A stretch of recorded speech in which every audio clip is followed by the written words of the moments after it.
Hi guys, so before we get into it, a quick disclaimer that this will be a spoiler-free review. I will be mentioning some things that happen towards the beginning of the story, but nothing beyond about the half an hour mark, I would say. So I've not been to see that many films at the cinema this year, especially when it comes to horror films, but this one was a must-see because I am a massive fan of the first two of these. I think they are two of the best zombie-type films I have ever seen, and I had every reason to believe that this would make it a hat-trick.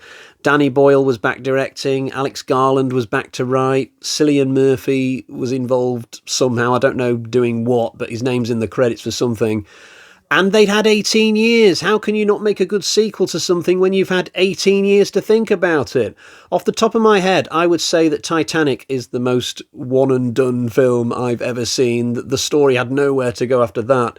And yet, if you gave me 18 years to write a Titanic 2, I'd absolutely smash it. I'd probably do a film even better than the first one. So no excuse for 28 years later not at least being somewhat good. And yet, it was with crushing disappointment that I left the cinema the other night. I think a better word would be stunned, in all honesty. But first, the plot. So if you've seen the end of 28 Weeks Later, you'll know that the infection had reached Paris. But they clearly didn't want to do one of these films where, you know, the undead were running around all over Europe. So they've put up a little caption at the beginning of the third film saying that the infection has been beaten back, Europe has been saved, and the UK has just been left to rot, basically. Nobody goes there anymore. And in the 28 years since the second film, it's become like a medieval country, people just living in small villages all over the place, presumably, but without electricity. And this story focuses on a small island community just off what I presume is the northeast coast of England, because everybody's speaking Jodie in this film, which probably won't please Americans, but at least nobody says "why I" at any point. But at the start of our story, a father and son cross over to the mainland because it's time for the son to learn how to shoot bows and arrows. It's time for him to step up and become one of the big hunter-gatherers of his clan. But unfortunately, the mainland is still teeming with infected, so it's not long before the father and son are in big trouble, and potentially the island community as well. These movies usually have a really impressive opening sequence. So in the first one, Cillian Murphy was walking through the streets of London in his hospital gown, and behind him you could see all these empty roads, and it just looked awesome. As soon as you see that as a viewer, you just want to see how the film pans out from there. You're hooked. Second one, Robert Carlyle running through those fields with hundreds of zombies chasing him. Oh shit, oh shit, oh shit. Third movie kicks off with a bunch of 10-year-olds being murdered while they're watching Teletubbies. That's their big pre-credits extravaganza that they've filmed for you. And this sequence also has this priest doing this really cheesy kind of, "The apocalypse is God's will. Come and eat me." It's really not good. But once we get into the main story, things are all right for about half an hour, I'd say. In the trailer, there was some interesting poetry that was being narrated. And some of that makes its way into this film. And it makes watching this a little bit creepier than it otherwise would have been. And we also get some stock footage of like medieval times. And all this mixed together is probably one of the best things about this movie. Clearly, it was all just done in the post-edit to make the film a bit more stylish, but I kind of liked it. We also get a couple of decent chase sequences in the first half an hour. All is good for a while. And then we come to what I guess is a kind of crossroads for this film. I had a moment in the cinema, I thought to myself, oh, I know what they're going to do here. It's going to be a bloodbath. And I was just getting ready for that. My arms were on the armrests, just preparing for it mentally. And then the film didn't do that. It took a different route. It decided that the rest of this film was going to be a character-driven, low-key drama where the infected kind of play second fiddle. And at first, I was all right with that. I thought, well, okay, let's see how this goes. That could be good if they do it right. But the closer it got to the end of the film, the more I kept thinking back to that crossroads moment, and I was thinking, yeah, they really should have done what I thought they were going to do, because what they've tried to do instead really isn't working at all.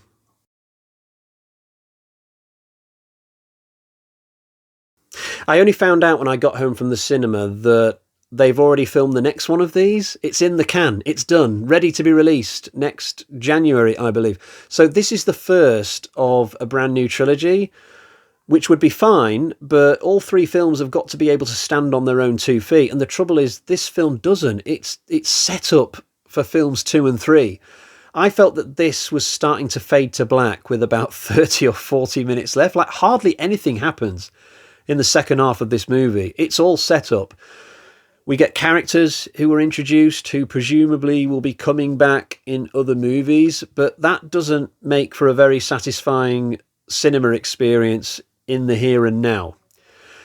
I was reminded of A Quiet Place Part 2 when I was watching this, that there's lots of similarities between the two movies. They're both post-apocalyptic sequels.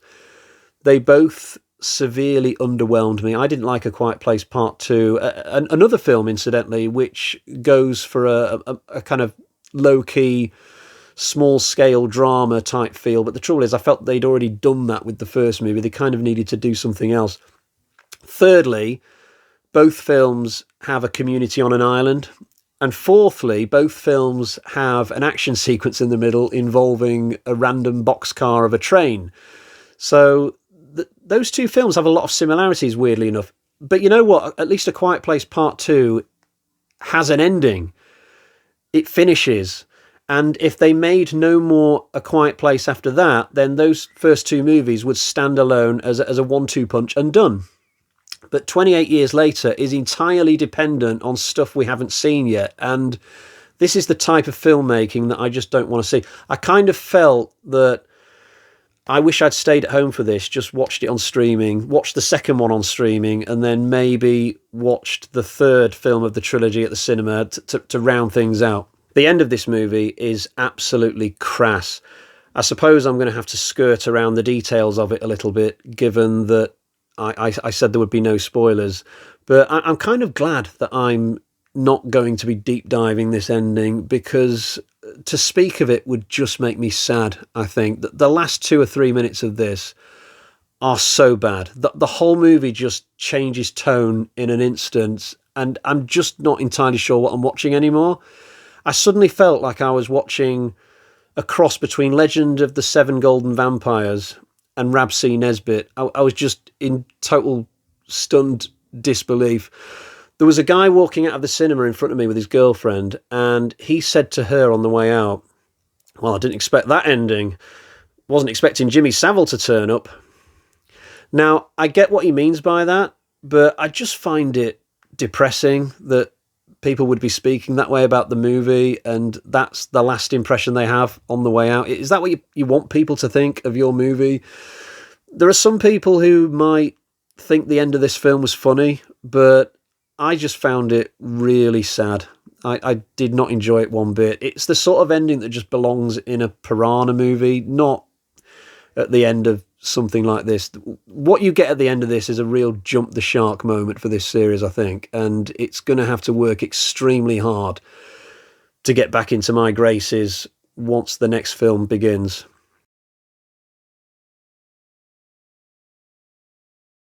The kid who plays the lead role is a very good actor. The trouble is, his character is kind of bland. Like, I just wasn't that excited about following his journey a lot of the time. And towards the end of this, he makes some really puzzling decisions for me. There's a woman in this called Jodie Comer. I hope I've got her name right. She plays a woman who's suffering from incurable cancer. This is definitely the best performance in the movie. She does really well with some difficult material. The trouble is, I'm just not interested in this bit of plot. It's kind of boring. Ralph Fiennes is in the movie. He plays a kind of wild card character. You're not sure if he's good or bad. This guy feels like a rerun of Mr. Clemens from Alien 3. I think there's more to come from this guy. The jury's still out on him, I suppose.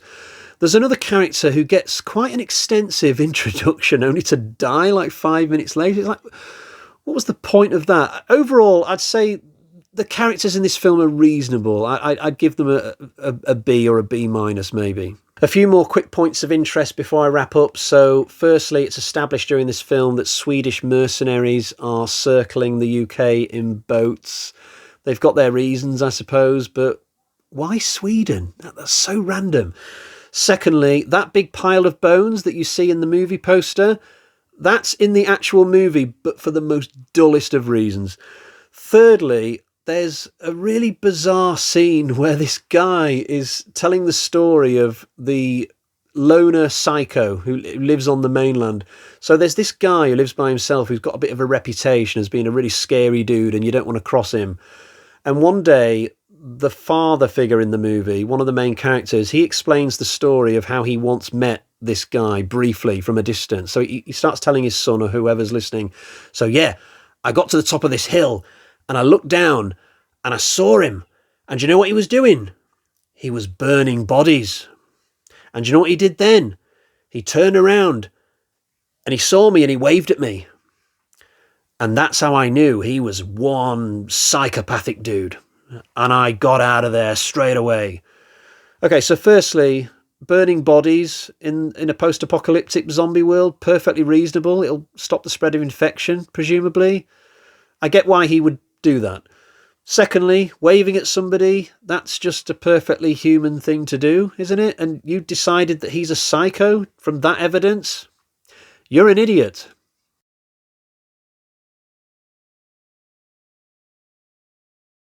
Right, it's time to get to the bag of terror so I can show you what score I'm going to give 28 years later. And incidentally, why have they skipped 28 months later? Why not just keep to the sequence? They could easily have had this same movie and just called it 28 months later. I would have just kept the sequence going and then eventually get to 28 centuries later where you have the rage virus loose on a spaceship. That's what I would have been aiming towards, but they've gone for 28 years later, and it's just one more thing that I don't like about this film. Right, let's get to the bag of terror then. So we've got 1, 2 Michael Myers carving knives out of 4. I think I gave the first 2 movies like 4.5 each, maybe. And the only reason I'm giving it 2, this film, is because the first half an hour is genuinely good. But I think I'm still being slightly generous, in all honesty. I think me giving this film 2 is me just clinging onto my fandom by the thinnest of fingernails. Maybe 1.5 would have been better, but I'll go with 2. But I don't think I'll be seeing the next one at the cinema. I think I'm going to watch it at home, and we'll see how that one goes. Right, I'll be back very soon for another review. Until next time, cheerio, bye-bye.